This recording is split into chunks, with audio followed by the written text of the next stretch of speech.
Blaha žima sprevedlo ovoci, ta rušeli skore, a već ih prerezali mrazi, ta u nižini mandulji velji včasni kajsi, breskinji, hruški i čerešnji ostanju bez plodoh. I te jari sme svedoci toho, že sme mali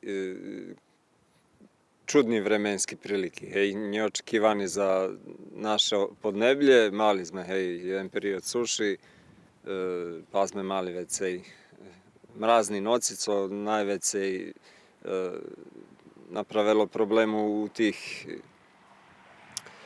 ovocnikoh, gdje koščaju voćne vrste, jak na peršem mjestu kajsa. Kajsa toho roku mala periodičnoj taki temperaturi, gdje perše bilo u roze po poljkoh, pa prišel jeden mraz taki od minus 3-4, pa već u fazi balonov, pa znova taki jedan mraz i teraz keď u kvitnucu išće jedan mraz od minus 4.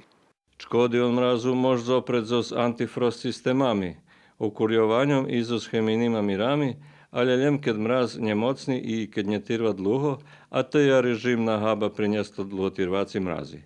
Jabluka i bišavni pozno kvitnju i tu škodi nje budze, ali hođ jablukare nje budu mac problemi zos mrazom, ih už dlhši čas trapi jedan veljo vekši, a to plasman. Rusija već se nje budze naš najvekši kupec jablukoh, ta velji hladzalnji stoja prepolni s tima plodami. Ovocare njemaju sredstva za novi ciklus produkciji i už velji ovocniki vekerčeni, a budze ih išće veljo veci.